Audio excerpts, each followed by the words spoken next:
بسم اللہ الرحمن الرحیم۔ ملک الموت اور حضرت ابراہیم علیہ السلام۔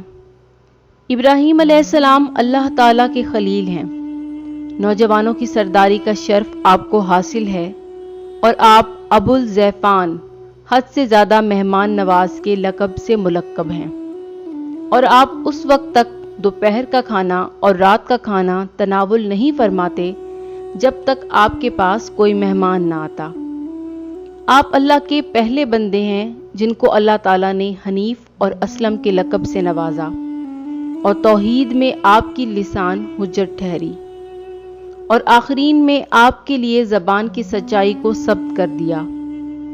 حضرت ابراہیم علیہ السلام کو مختلف آزمائشوں کے ذریعے آزمایا گیا، لیکن ہر دفعہ کائنات کے ذرے ذرے نے آپ کی وفا کی گواہی دی، حتیٰ کہ ابو الانبیاء سے پہچانے جانے لگے۔ حنفاء میں آپ ہر دل عزیز ٹھہرے، اور قیامت کے روز حضرت ابراہیم علیہ السلام کو سب سے پہلے لباس عطا کیا جائے گا۔ اتنے عز و شرف اور مقام رفیع کے مالک ہونے کے باوجود آپ ہمیشہ موت کو یاد فرماتے اور ملک الموت کا خوف اپنے آپ پر طاری رکھتے۔ حضرت ابن عباس رضی اللہ تعالی عنہما سے روایت ہے، حضرت ابراہیم علیہ السلام بڑے ہی غیور تھے۔ آپ کا ایک گھر تھا جس میں آپ اپنے رب کی عبادت فرماتے۔ جب آپ وہاں سے نکلتے اس کو بند فرما دیتے۔ ایک دن آپ واپس تشریف لائے تو آپ نے دیکھا کہ گھر میں کوئی شخص موجود ہے۔ آپ نے اس سے فرمایا، تجھے کس نے میرے گھر میں داخل کیا؟ اس نے جواب دیا، مجھے اس کے مالک نے اس میں داخل کیا۔ حضرت ابراہیم علیہ السلام نے فرمایا، اس کا مالک تو میں ہوں۔ اس شخص نے کہا، مجھے اس نے داخل کیا جو آپ سے زیادہ اس گھر کا مالک ہے۔ حضرت ابراہیم علیہ السلام نے فرمایا، تو ملائکہ میں کون ہے؟ اس نے کہا، میں ملک الموت ہوں۔ حضرت ابراہیم علیہ السلام نے فرمایا، کیا تو اس بات کی طاقت رکھتا ہے کہ تو مجھے اپنی وہ صورت دکھائے جس میں تو مومن کی روح قبض کرتا ہے؟ تو ملک الموت نے عرض کی، اپنا چہرہ مبارک مجھ سے دوسری طرف فرما لیں۔ آپ نے اپنا چہرہ مبارک دوسری طرف کر لیا۔ پھر جب حضرت ابراہیم علیہ السلام نے ملک الموت کی طرف دیکھا تو آپ نے ملک الموت کو ایک حسین و جمیل نوجوان کی صورت میں دیکھا، بہت ہی خوبصورت لباس میں ملبوس، پاکیزہ خوشبو سے معطر اور خندہ پیشانی چہرے سے عیاں ہے۔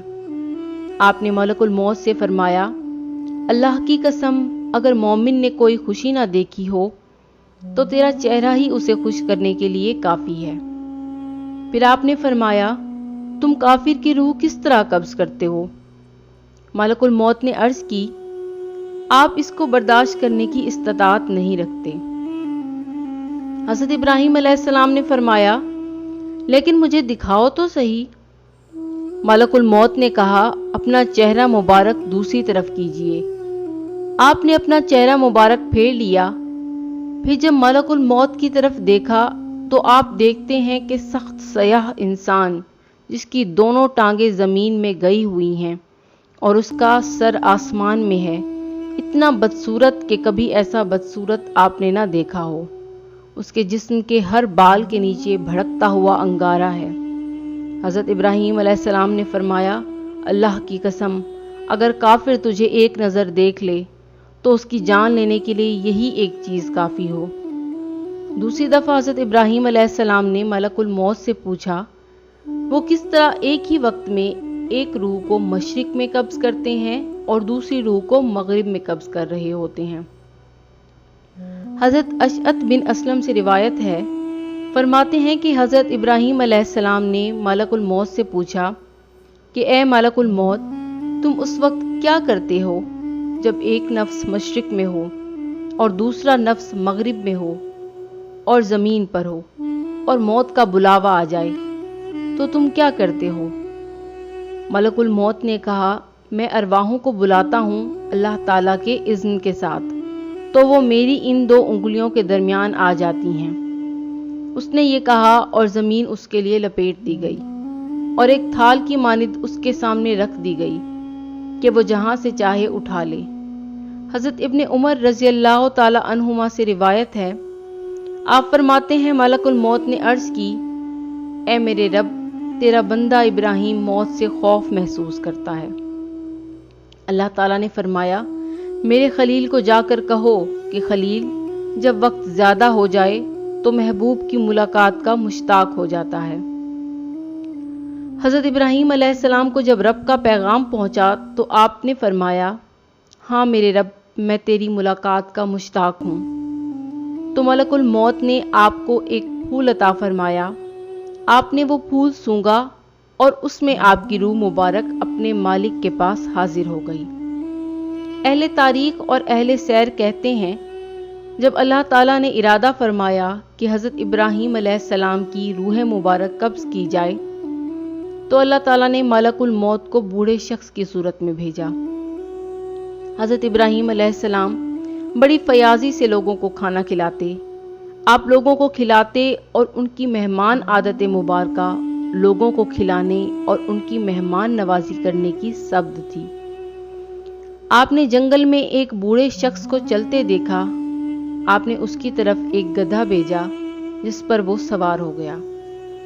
جب وہ آپ کے پاس آیا تو آپ نے اسے کھانا پیش کیا۔ وہ بوڑھا شخص جب بھی کوئی لقمہ لیتا، اسے منہ میں ڈالنے کا ارادہ کرتا تو کبھی وہ اس کے کان میں چلا جاتا اور کبھی اس کے منہ میں چلا جاتا۔ پھر جب وہ اپنے منہ میں داخل کرتا، اس کے پیٹ میں چلا جاتا تو اس کی دبر سے خارج ہو جاتا۔ اس سے پہلے حضرت ابراہیم علیہ السلام نے اپنے رب سے دعا کی تھی کہ ان کی روح مبارک قبض نہ کی جائے جب تک موت ان سے بات نہ کر لے۔ حضرت ابراہیم علیہ السلام نے بوڑھے کا یہ حال دیکھا تو اس سے پوچھا، اے بوڑھے، تجھے کیا ہے کہ تو یہ کر رہا ہے؟ اس نے کہا، اے ابراہیم، یہ عمر اور بڑھاپے کی وجہ سے ہے۔ آپ نے فرمایا، تیری عمر کتنی ہے؟ اس نے کہا، اتنی۔ حضرت ابراہیم علیہ السلام نے اپنی عمر کے بارے میں سوچا تو اپنی عمر کو اس کی عمر سے 2 سال کم پایا۔ حضرت ابراہیم علیہ السلام نے فرمایا، تیرے اور میرے درمیان 2 سال کا وقفہ ہے، تو کیا میں جب تیری عمر کو پہنچ جاؤں گا تو تیری طرح ہو جاؤں گا؟ بوڑھے نے کہا، ہاں۔ حضرت ابراہیم علیہ السلام نے دعا فرمائی، اے میرے رب، میری اس سے قبل روح قبض فرما لے۔ وہ بوڑھا شخص اٹھا اور آپ کی روح مبارک قبض کر لی۔ وہ شیخ ملک الموت تھا اور اس وقت حضرت ابراہیم علیہ السلام کی عمر مبارک 200 سال تھی، اور ایک قول یہ ہے کہ آپ کی عمر مبارک 195 سال تھی، اور آپ کو حضرت سارہ رضی اللہ تعالی عنہا کی قبر کے پاس دفن کیا گیا۔ انا للہ و انا الیہ راجعون۔